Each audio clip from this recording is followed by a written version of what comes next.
Muitos anos atrás eu gravei um vídeo chamado Talvez Não Vai Ficar Tudo Bem. Nesse vídeo eu falo basicamente sobre a nossa necessidade de que Deus cure todas as nossas dificuldades, doenças, questões emocionais, problemas da vida, coisas que nos fazem ter uma vida um pouco mais difícil e dolorosa. E eu falei de uma forma até um pouco dura de que nem sempre Deus vai fazer isso. E eu recebi alguns comentários pessoalmente e no vídeo em si de que eu tava sendo muito dura, de que isso não é bem verdade, se eu não fui curada das coisas que eu tenho e tal, é porque eu não tive fé o suficiente e que a gente tem que declarar, a gente tem que ter mais fé. Ah, você não orou da forma certa, senão Deus teria te curado e tudo mais. E às vezes eu olho pra esse vídeo, me lembro dele e eu penso, será que eu deveria apagar? Será que realmente é verdade? Eu fui muito dura e isso não são coisas que Deus pensa? Porque o meu maior medo ao gravar vídeos aqui é falar coisas que Deus não concorda. Mas toda vez que eu paro pra pensar nisso, e especialmente hoje em dia, eu vejo que eu não vou apagar esse vídeo porque eu ainda concordo com ele. E eu quero falar sobre isso. Eu tenho refletido um pouco sobre essa cultura da cura e da busca por milagres e profecias e tudo mais, tudo em favor da pessoa, não tanto buscando mais a glória de Deus, mas sim encarando Deus como um grande Google que vai te ajudar nas suas dúvidas, problemas e aflições o tempo todo, e é a obrigação dele, porque você teve fé, né? Então ele tem que fazer o que você quer. E especialmente nesse último 1 ano, pra quem não sabe, eu tenho enfrentado a tontura postural perceptual persistente, ansiedade, depressão, fobia social, síndrome do pânico, enfim, tudo de origem emocional. Eu tenho já uma batalha com questões emocionais desde que eu era uma criança. Então não é uma novidade pra mim, sabe? Cada um tem o seu grande espinho na carne, como o Paulo também enfrentou. E esse eu enxergo que é o meu. Então quando a TPPP se manifestou na minha vida por conta do meu acúmulo de ansiedade, depressão e tudo mais, eu me vi muito assim, sem saída. Eu já não tava num caminho muito feliz com a minha saúde mental, eu tava tentando ver novos recursos, o que eu ia fazer e tal. E aí eu me vi piorando absurdamente.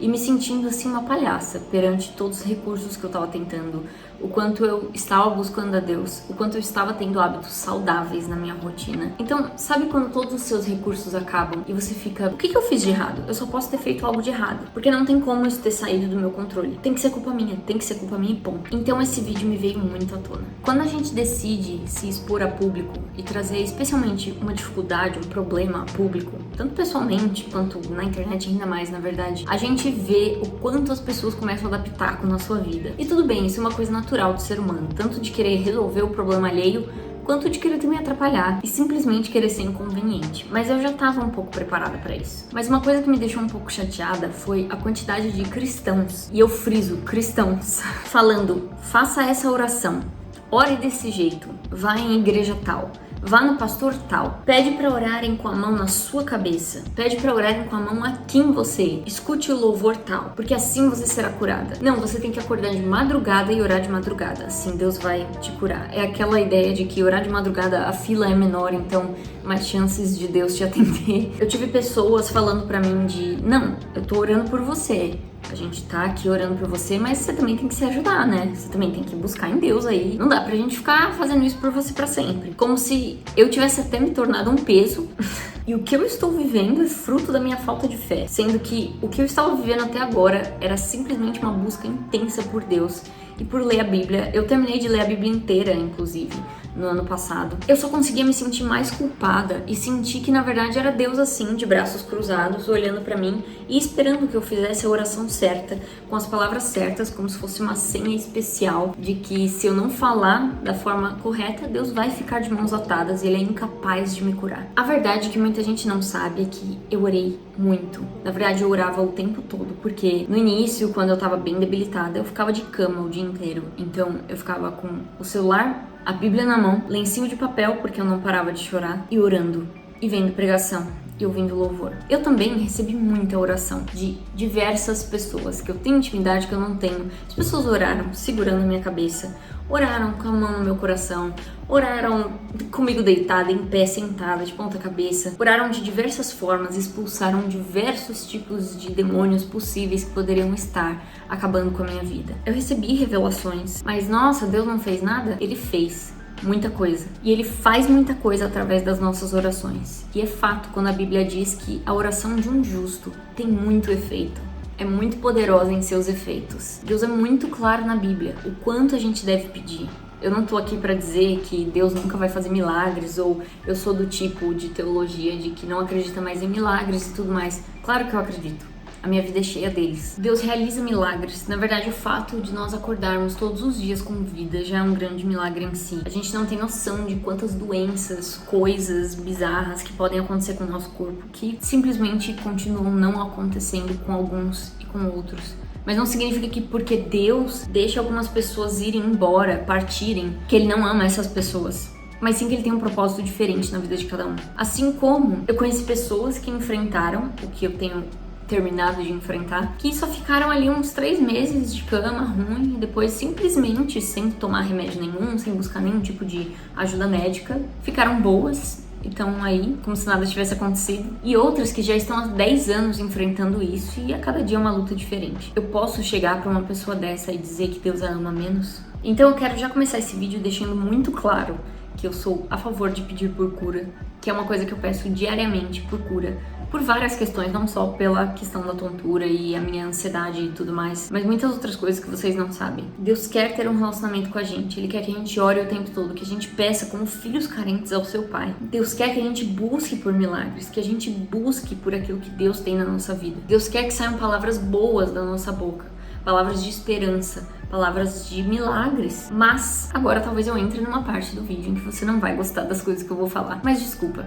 eu vou continuar falando. Eu tive que encarar na minha vida momentos em que eu achei que eu tinha feito a oração mais bonita possível, mas eu percebi que Deus não estava muito bem me respondendo. Na verdade Ele estava, mas não era da forma que eu esperava. A gente tem essa mania que, na minha opinião, é muito mimada, de esperar que Deus haja conforme a gente quer. Eu vejo muito, especialmente aqui nessa cultura mais América do Norte, América do Sul, e o Brasil tá muito assim de, não, declare, profetize, você tem que declarar tal e tal coisa, porque isso vai acontecer na sua vida, senão não vai acontecer. Então você fica aí com as suas doenças, você tá aí doente com esse câncer, com essa doença autoimune, porque você quer, porque você não fez a oração certa. Você vive aí nesse espírito de escassez, você vive aí na pobreza porque você não está fazendo o jejum de 40 dias, a campanha de tal tempo na igreja. Então as pessoas passaram a não só serem marginalizadas pelas dificuldades que elas vivem, mas também culpadas. Porque agora, de repente, a gente tem a escolha de estalar um dedo e mudar magicamente a nossa vida. Me desculpa, mas isso é simplesmente teologia do coach. Essa ideia de que você faz XYZ ofertas para a igreja para você receber um carro no final do ano, se você participar da campanha certinho, do jeito certinho, aí Deus vai te presentear porque você merece. Você é um dizimista fiel, então você merece que Deus te ajude.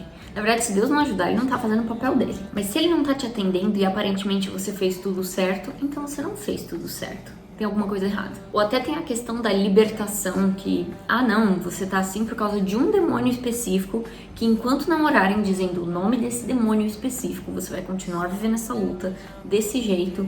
E assim, o diabo tem um poder tão grande, mas tão grande, que você tem que saber as palavras corretas para orar e expulsá-lo, sendo que em nenhum momento na Bíblia isso é dito. Então, às vezes, a pessoa tá vivendo uma vida de extremo sofrimento, ela busca vários recursos em várias igrejas, com vários pastores, várias formas, já leu a Bíblia, já orou de várias formas e mas ela não orou da forma certa, não usou a palavra certa. Então, que pena, né, tadinha? Deus vai olhar e vai ficar, quando você não fala do jeito que é o certo, uma pena, continue sua busca, boa sorte. Quando eu decidi ir ao psiquiatra, iniciar a medicação, começar a terapia, eu vi muita gente se enfurecendo e falando tipo, cara, mas você não crê? Você tá sem fé?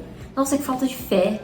Não, tudo bem você ir, né? Tem aquela coisa falsa também do, não, tudo bem você ir, até entendo. É que eu tive muita fé e Deus me curou. Que bom pra você. Espero que um dia, assim, eu tenha essa fé inabalável sua. Porque realmente eu adoro gastar dinheiro com terapia, com remédio, né? Eu prefiro, né, ao invés de eu orar. Nem orei, imagina que eu orei. E eu vi também outras pessoas me vendo ir pra terapia, pra medicação e tudo mais, e falando, não, tudo bem até você ir, mas você tem que orar a Deus e dizer, Deus, eu não aceito isso. Tô fazendo, Deus, mas eu não aceito isso. Quê? É como se eu estivesse dando bronca em Deus, sendo que Deus é soberano nessa situação, sendo que Deus tem um propósito nessa situação. E eu mesma tô dizendo pra Deus que não aceito a situação pela qual Ele está comigo me fazendo passar. Eu acho, assim, no mínimo, muita audácia. Então é sempre o declare, não aceite, profetize, profetize, diga isso e aquilo, recite tal salmo, como se agora a gente coloca poder nas coisas, né? Então, quando você for beber a sua água, ore por ela, coloque tal oração do YouTube que eu te mandei, e aí quando você for tomar essa água, ela vai estar com a cura e você será curada e tudo mais. Gente, em que momento o cristianismo virou misticismo? Em que momento nós começamos a dar poder a objetos, sendo que Deus não se prende a objetos? O único lugar em que Deus habita é dentro de nós. Fora isso, ele é onipresente no geral, mas ele não fica preso em objetos. Derrubei, gente. Você não crê que a vontade de Deus é soberana? Você não crê que, independente do que aconteça, Deus manda em tudo? Eu sei que a Bíblia fala que Deus muda as leis, Deus muda o universo muitas vezes em favor de uma oração, em favor de uma pessoa, em favor de um filho dele, mas ele continua fazendo exatamente o que ele quer. Você não é poderoso, Deus é. E se em algum momento você pensa que, não, depois que eu fiz essa oração tudo mudou, então eu mudei o plano de Deus na minha vida, não. Você orou porque Deus colocou dentro de você o Espírito Santo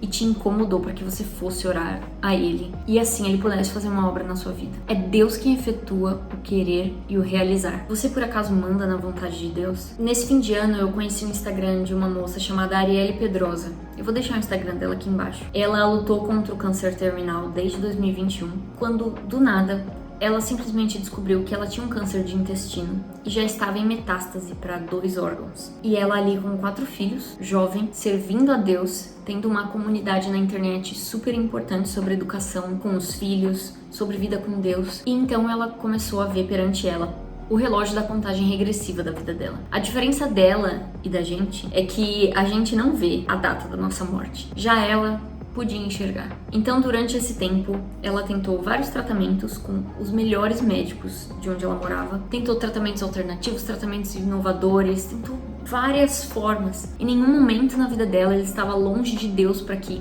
essa doença viesse e fizesse ela se aproximar de Deus, porque eu sei que muitas vezes Deus traz certas coisas na nossa vida para que a gente se vire para Ele. Não porque Ele é punitivo e gosta de tortura, mas é um mistério que é muito difícil da gente desvendar. Mas de toda essa dor que ela passou de saber que estava tendo que se despedir todos os dias dos filhos e do marido, uma das maiores dores para ela e para a família com certeza foi a dor da opinião alheia. O tanto de comentários que eu via no Insta dela, especialmente quando ela estava internada em dezembro, já nos últimos dias de vida, e ela sabia disso, e desde sempre ela foi muito clara em dizer que quando eu vi o meu resultado de que eu tinha câncer, eu já sabia que Deus estava no negócio. Em nenhum momento eu questionei a Deus ou pensei que Deus me odiava ou coisa assim. Eu já entendi que era o propósito de Deus na minha vida. Ela estava em paz com isso, e mesmo nesses últimos dias dela em que ela estava em paz, sofrendo com dor, a gente não retira isso. Muito sofrimento, ainda assim tinham pessoas no Instagram dela querendo opinar, querendo dar tratamento, soluções mágicas, a oração tal, do pastor tal, a libertação tal. Ela já tinha entendido o que Deus tinha para a vida dela, e ainda assim as pessoas não se conformam com as adversidades da vida. Jesus foi muito claro quando ele disse: no mundo tereis aflições, mas tem de bom ânimo porque eu venci o mundo. Ele não fala tem de bom ânimo porque eu vou curar todas essas aflições. É porque o mundo não é o nosso lugar eterno. O mundo já foi vencido por Cristo. Então, o nosso objetivo final é estar como a Arielle hoje em dia está, nos braços de Deus. E eu abri aqui uma publicação do Insta dela e eu quero ler o texto que ela escreveu enquanto ela ainda era viva aqui. Me toca profundamente. As expectativas de sobrevida não são boas. Eu tenho sofrido dores terríveis todos os dias em vários lugares. Dormir algumas horas tem se tornado um enorme privilégio. Esse é o esperado para um caso como o meu. Alguns em meu lugar poderiam se perguntar: por que eu? Mas a minha pergunta sincera é: por que não eu? O que me faria diferente do resto da humanidade que sofre? Porque eu deveria ser privilegiada a não passar pelo sofrimento comum à vida humana. Por outro lado, quando eu olho para o passado, para os meus irmãos em Cristo de toda a história, o que eu vejo? Sempre leveza, paz e sossego? Não. Eu vejo sofrimento e dor. E vejo Pedro nos lembrando que Deus purifica e aumenta a nossa fé por meio das tribulações. E se, para que minha fé aumente, eu preciso diminuir, então que seja. Eu não gosto. E eu pedi muito a Deus para me poupar. Mas ao mesmo tempo que eu tenho certeza do quanto é amargo, eu tenho certeza que a graça dele é mais doce e suficiente para me levar até onde ele acha que devo ir. Dizem que se minha fé for grande, ela pode me curar. Mas a Bíblia diz, e eu prefiro acreditar, que se minha fé for grande, eu farei as mesmas obras do meu mestre, que são o fruto do Espírito. E todos verão.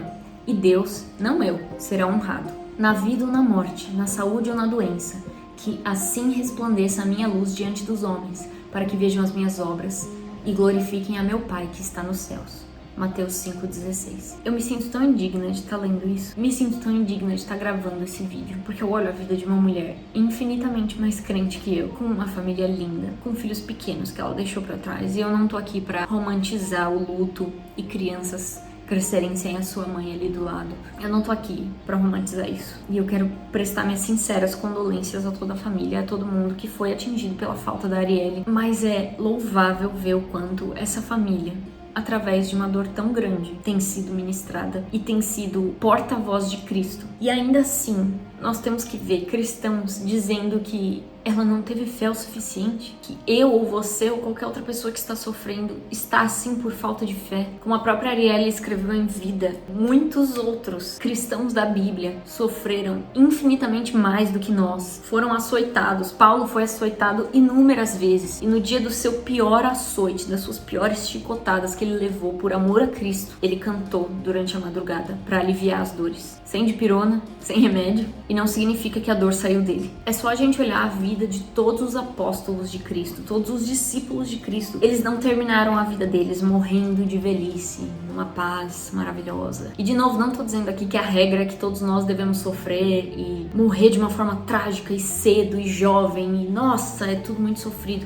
Mas olha o quanto a gente é privilegiado. Então quando eu ouço de algumas pessoas falando pra mim, gente, olha que o meu problema é muito menor do que o problema da Arielle ou de qualquer outro cristão da Bíblia. Mas quando eu vejo alguém dizendo pra mim, ai, fica boa logo, a gente já tá orando por você faz tempo, fica boa. Em nome de Jesus, você vai estar boa em tal lugar, você já vai conseguir voltar pro louvor da igreja, você já vai conseguir ir em todos os cultos e tudo mais. E eu fico, amém, que assim seja. A gente quer a coisa boa, em nome de Jesus. Mas se Jesus também não quiser, amém também. É difícil falar isso, né? Antes eu era muito dessa cobrança de se eu tinha uma gripe, se eu tinha um tropeço, uma dor de cabeça, eu já ficava, sai em nome de Jesus, sai, não, eu declaro, eu expulso, eu profetizo e tal. Eu sou feita de carne. O que acontece com a carne conforme o tempo passa? Ela apodrece, ela se machuca, ela se bate, ela fica roxa, depois ela se cura e depois ela adoece. Eu exijo de mim uma celestialidade que eu não tenho, só Deus tem. E eu só terei essa vida impecável, sem nenhum problema, sem lágrimas, quando eu estiver perante Deus.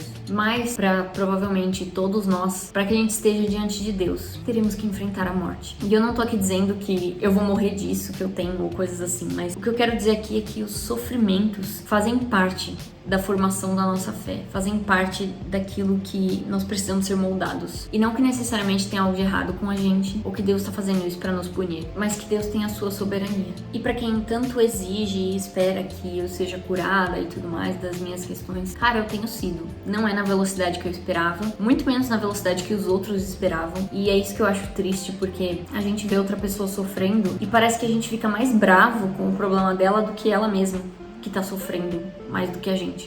Mas eu tenho sido curada da forma diferente do que eu esperava, na velocidade diferente e com expectativas diferentes. E louvado seja Deus por isso. Louvado seja Deus pela soberania dele. Porque se dependesse do jeito certo de eu orar, se dependesse de XYZ jeitos que eu deveria estar seguindo minha vida com Deus, eu estaria perdida, porque nós não somos capazes nem de orar da forma correta. A Bíblia fala isso. Nós nunca buscamos a Deus da forma correta, porque nós estamos marcados pelo pecado, pelas nossas falhas, preguiças, nossos desleixos. E eu não quero dizer aqui que você nunca deve buscar a Deus, que mesmo assim Deus vai fazer a vontade dele na sua vida, você buscando ele ou não, você crendo nele ou não, você vai terminar com Cristo. Não, não é assim. Busque a Deus, faça a sua parte, mas que apesar de você fazer a sua parte, Deus vai fazer o que ele bem entende. E louvado seja ele por isso. Porque sempre o que ele faz conosco é muito mais do que a gente pensa que merece. Então, enfim, eu queria deixar aqui pra você que, cara, peça por cura, ore pra ele, peça coisas a ele, peça oração a pessoas que você ama, ore por pessoas que você ama. Mas mais importante é, o nosso único e primordial papel é buscar a Cristo, ler a palavra, orar, ter uma vida com ele, porque o resto é ele quem vai fazer. A única vida com 100% de cura e perfeita que nós teremos é face a face com Cristo. Quando as pessoas falam que, mas Cristo levou sobre si todas as nossas feridas, todas as nossas doenças e tal, e se utilizam desse versículo para dizer que Deus levou nossas feridas, nossas doenças para que tivéssemos uma vida incrível e por isso eu tenho que expulsar isso e aquilo, na verdade a gente entende de uma forma errônea, porque a realidade desse versículo, o verdadeiro significado na linguagem linguagem original, quer dizer que ele levou sobre si todas essas coisas para que a nossa vida perfeita fosse com ele no céu. Porque antes do sacrifício de Cristo, nós não tínhamos como herdar o céu, não tínhamos como ter a vida em abundância que nós teremos na eternidade. A vida em abundância é a vida com curas. As feridas que Jesus levou sobre si são para que a gente vivesse na eternidade, não para que a gente vivesse uma vida perfeita aqui na terra.